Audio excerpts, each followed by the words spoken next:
তো সেদিনকে আদালতে নির্দোষ প্রমাণিত হলো, তাই না? এবং আমি একটা বড় ভুল করে ফেলছিলাম। সরি, তুমি খুব ভালো ছেলে, আমি ভুল করে ফেলেছি। সরি, কিছু মনে করো না। তোমার লাগেনি তো? আমার ব্যাপারটা মনে ছিল না। কেন মনে ছিল না? আমি কিছু মনে রাখতে পারছি না কেন? সেটা জানবার জন্যই তো আমার এখানে আসা।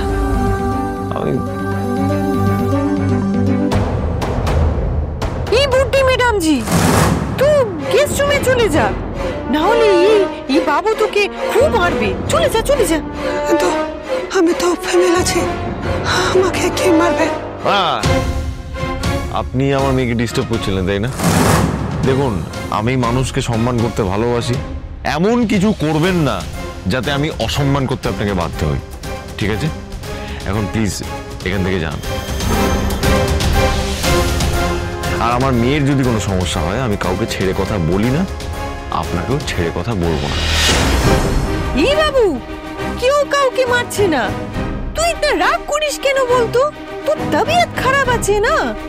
হ্যাঁ, আমার না মানে এই যখন কিছু মনে পড়ে না, সেগুলো জোর করে মনে করার চেষ্টা করলে মাথায় ব্যথা করে। মানে বুঝতে পারি না কেন ব্যথা করে, ব্যথার কোনো কারণ নেই, তবুও করে। হ্যাঁ, ওই জন্য বলছি তুই ঘরে যা, এখানে সব কিছু ঠিক আছে। তুই ঘরে যা, ঘরে যা। এই বুদ্ধি ম্যাডাম জি, তুই যা गेस्ट रूमे গিয়ে একটু রেস্ট নে। ও দু বহন একসাথে একটু থাকবি, মনের কথা বলবি। তুই না গেলে কিন্তু ও বাবু তোকে আবার মারবে। হ্যাঁ, তুই যা যা। মানে মানে আবার 300 কোটি, আমি কৃষ্ণকে একটু স্পেস দিতে চাই। আমি কি তোমার সাথে থাকতে পারি? হ্যাঁ, থাকতে পার। এখানে কেন এসেছিলাম? এক্ষুনি কি কিছু হয়েছে? মানে কোনো ঝগড়া, অশান্তি, চিৎকার চেঁচামেচি? আমি মনে করতে পারছি না কি হলো এক্ষুনি।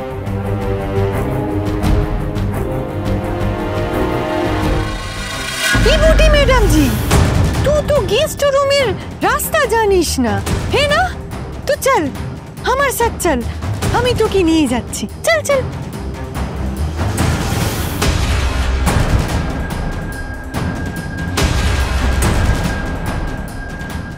ওই চল আ।